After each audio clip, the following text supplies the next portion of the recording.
Dear friends, कैसे हैं आप सब। आप सभी लोग जानते हैं कि स्टार प्लस में एक सीरियल वाही बटोर रहा है 2 साल से, अनुपमा। जी हाँ फ्रेंड्स, ये सीरियल बहुत ज़्यादा फेमस हो गया, बल्कि स्टार प्लस का नाम ही इसी इसी सीरियल से है। तो क्या वजह हो सकती है इस सीरियल के इतना हिट होने की। इस सीरियल के हिट होने की एक वजह ये भी हो सकती है कि इसमें फैमिली ड्रामे बहुत ज़्यादा हैं। ऐसा नहीं है कि परिवार में इस तरह की चीज़ें नहीं होती हैं, लेकिन यहाँ पर शाह हाउस में कुछ ज़्यादा ही है। क्या कारण हो सकता है इसका।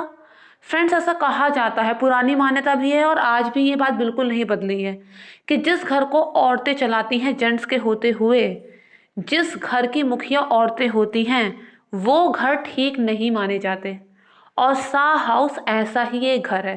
पहले समय में तो अगर लोग जान चाहते थे कि उस घर की मुखिया परोक्ष रूप से या प्रत्यक्ष रूप से कोई लेडी है, तो वो उस घर में बेटी देते ही नहीं थे, अगर जान जाते थे तो यहाँ पे फ्रेंड्स, जो बा है वो इन सब की वजह कहीं ना कहीं ज़रूर है। अगर हम ध्यान से देखें तो बा की वजह से ही सबके रिश्ते में कुछ ना कुछ प्रॉब्लम्स आई हैं। वनराज जो है वो ऐसा है, वो भी उसका एक कारण बा है। वनराज ने आज ग्रो किया, उसने नाम कमाया, लेकिन पहले शुरुआत में तो वो ऐसा नहीं था। शुरुआत में अगर अनुपमा का संबल उसे नहीं होता, अनुपमा घर की सारी जिम्मेदारियां बखूबी नहीं निभा रही होती, तो वनराज इतना फ्री माइंड से काम नहीं कर सकता था। और और वो इतनी तरक्की करके इतना बड़ा आदमी नहीं बन सकता था। लेकिन बाद में उसने क्या किया, बाद में उसने कह दिया कि अनुपमा उसके लायक ही नहीं है, और वो काव्या के साथ इन्वॉल्व हो गया। उसके बाद बच्चे भी इसी नक्शे कदम पे चले। पहले पारितोष से गलती हुई, पाखी से गलती हुई, एक के बाद गलती होती चली गई। और उन सबों ने एग्जाम्पल क्या दिया कि उनके फादर ने भी तो ऐसा ही किया था। इसके अलावा अनुपमा ने भी अपनी खुशी कहीं और ढूंढी। फ्रेंड्स, ऐसा सीरियल में दिखा रहे हैं, लेकिन आम जिंदगी में या फिर असल जिंदगी में ऐसा होता नहीं है। अगर सुख लिखा होता है, अगर सुख मिलना होता है, तो एक से ही मिल जाता है। इंसान को 4 जगह मुंह मारने की जरूरत पड़ती ही नहीं है। तो फ्रेंड्स, यहाँ पर अनुपमा ने अपनी अलग दुनिया बना ली, वनराज ने अपनी अलग दुनिया बना ली। बच्चों में जो दिक्कतें हुई वो सबके सामने है। पारितोष और किंजल में भी कुछ ना कुछ दिक्कतें हैं ही, और बहुत बड़ी दिक्कत है। किंजल का ये कहना है कि नहीं, वो इस धोखे को कभी नहीं भूल पाएगी, उसे कभी माफ नहीं कर पाएगी। उसका सारा सारा ध्यान अपने काम पर है और परी पर है, और उसकी बात कहीं ना कहीं बिल्कुल सही भी है।